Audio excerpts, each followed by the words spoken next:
Hello and welcome back, my art connoisseurs. Today's Bumblebee video is taking some inspiration from disastrous Florida. We're checking out the top 10 messed up paintings banned from the public. Now, obviously we gotta start with a classic. Let's run up Portrait of Madame X. This one is one of the most elegant paintings you will ever lay eyes on. I could spend a whole 15 minutes lamenting and highlighting every detail of it, but no time for that. John Singer Sargent, the professional portrait artist, first met high society Emilia Gautreau in the early 1880s. He was captivated by her and decided he had to paint her, not even for commission but for his own satisfaction. But she was a particularly difficult subject. She didn't want to be painted in Paris, so she made him wait until she was visiting Brittany. She didn't want to hold still and didn't understand why she had to. She also didn't want to stand, she wanted to lie down. After creating numerous preparatory sketches and several painting attempts, Sargent managed to finish the 1884 salon piece, originally titled Portrait of Madame Pierre Gautreau. The reception was beyond poor. This response was due to what now seems like an innocuous detail. Initially, one of the dress's straps was hanging seductively from the subject's shoulder. That's it. Viewers perceived the subject's bare shoulder with said dangling strap and exposed cleavage as a nod toward Gautreau's loose sexual morals. Seeing as she had already had about 4 rumored affairs, they were on to something, and Gautreau ended up retreating from Parisian society for the rest of her life. After the exhibition ended, he repainted Gautreau's strap to fall properly on her shoulder, and in 1886 he escaped his infamy in Paris and lived the rest of his life in London. When he chose to gift this painting to the Met in 1916, he insisted the institution continue to disguise the subject's identity, and thus its name Madame X. A play on the American classic is the Gothika Filipina 2, yet another contemporary painting in the Philippines that was unfortunately pulled from an international exhibit is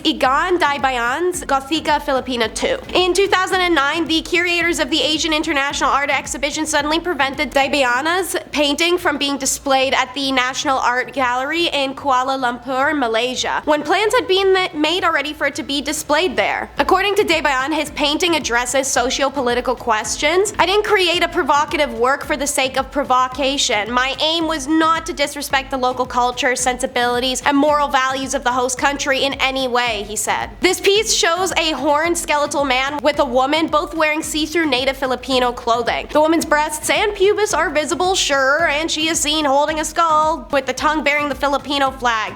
Big deal. Daibayan was given the option to submit another painting, cover the offensive area, or face consequences. He chose to leave the painting as it is and face consequences, which was not accepted by the organizers, who didn't think that was very funny. He later held a one-painting show of Gothika Filipina 2 at the Crucible Gallery in SM Mega Mall in 2010, and it received widespread praise. Part of the art collection that Yahtzees confiscated and stole was the Acrobat et Jeune Arlequin, Pablo Terrible Person Picasso, fairly subdued portrait of 2 figures just seemingly chilling on like a curb or something, was painted during his Rose period and was confiscated by the Yahtzees because it was deemed degenerate. During this time, many paintings were taken from homes and galleries to be burnt or auctioned because of this label. This Pablo piece, however, was famously sold in the 1938 degenerate art auction. Joseph Goebbels reportedly wrote in his diary about the works included in the sale. Painting from the degenerate art auction will now be offered on the international art market. In doing so, we hope at least to make some money from this garbage. The work was set to have the last laugh though, because it would set a world record in 1988, being bought by the Mitsubishi department store for $38.5 million.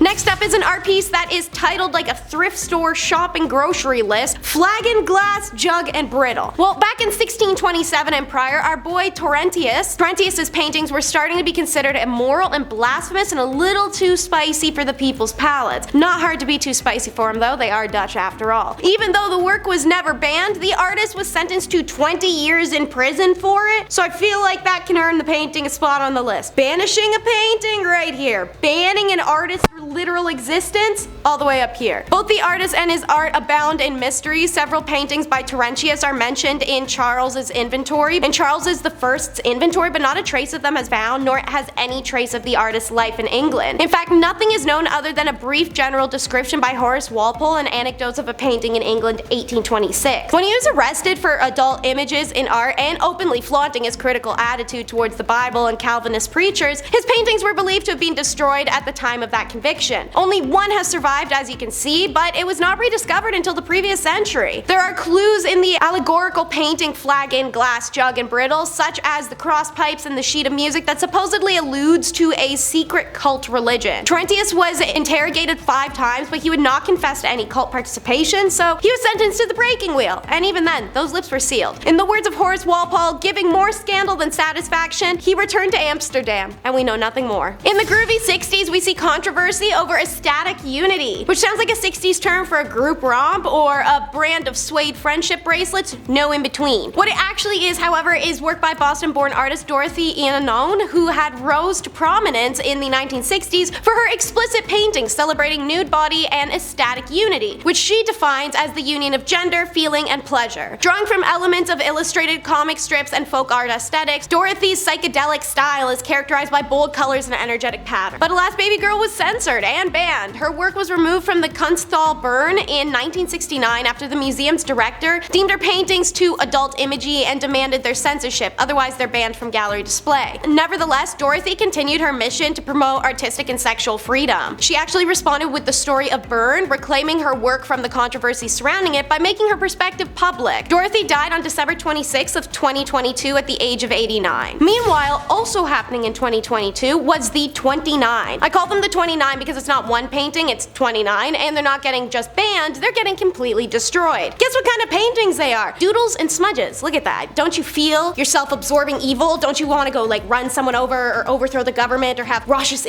public? Look at these evil, bad, thought-inspiring images. Shameful, riddled with evil. Jokes aside, popular Vietnamese artist Boi Quang Vien's art is facing destruction, and he was hit with a fine of 25 mil, and an unprecedented move critics called a step backwards, even in a country known for heavy censorship. They ordered the destruction of all his work, all over a painting exhibition he had held in a studio he had rented without a permit. The administrative order signed stated that if Vien does not destroy his work, then they will be forcibly destroyed, while interest will be charged if he doesn't pay the fine on time. Over the past year, many exhibitions took place at the same time or a little bit earlier than mine, almost all in small galleries in Saigon that I know, and they did not apply for an exhibition permit, and they were held as usual without any problems. However, my exhibition was punished for not having one, added Vien. Vien, whose 29 paintings have been targeted by authorities, contain no political messages or nudity, as you can see, and unfortunately, he's no stranger to harassment by authorities. In 2011, under his pen name Boy Chat, he actually won the International Publishers Association's 2011 Freedom to Publish Award. However, after returning from a trip to Argentina to receive it, he was detained and grilled by police for 3 days. Vien told the RFA that he would fight to protect his artwork and not easily give up, intending to go to court. There's no way that I'll destroy my paintings. This is the macaroni and glue art of the painting world, the Holy Virgin Mary. The 1997 Sensations Traveling exhibit opened in London, a collection of some of the campiest, strangest works by young British artists. Marcus Harvey's painting of Killer Myra Hidley, Damien Hirst's shark and formaldehyde sculpture, an installation by Tracy Emin called Everyone I've Ever Slept With 1963 to 95, and Mark Quinn's self-portrait sculpture made of his own coagulated blood. But when the show made it to Brooklyn Museum 2 years later, it was the Holy Virgin Mary, a Madonna by Chris O'Feely, that earned the most scorn. This glittering collage contained adult mag clippings and paint and hunks of resin-coated elephant crap brought from Zimbabwe and rolled in glitter. What really bent people out of shape though was that Mary was black. The New York mayor, Giuliani, threatened to pull the city's $7 million grant for the show, calling that exhibition sick stuff. To the shock of many, including Chris himself, the museum's director actually sided with the artist and sued the mayor rather than join previous museums on the Sensations tour who had censored Chris. And they did win the lawsuit. 2 decades later, Philly's controversial painting has earned a place in the Arc of Art History and a permanent collection piece of the Museum of Modern Art. Next up is proof of Aryan descent. After 1933, artists who were unable to provide said proof were officially no longer allowed to practice their profession nor buy materials. Lottie Laserstein had grown up watching her mother paint, and in Berlin began her adult education in history of art and philosophy while also taking painting lessons. College of Fine Arts had also only recently started allowing female students when Lonnie enrolled in 1921, and she later attended an art school in the USA as well, before opening her own gallery in 1927 while supporting herself giving painting lessons. The artist soon began creating her own work, and she got a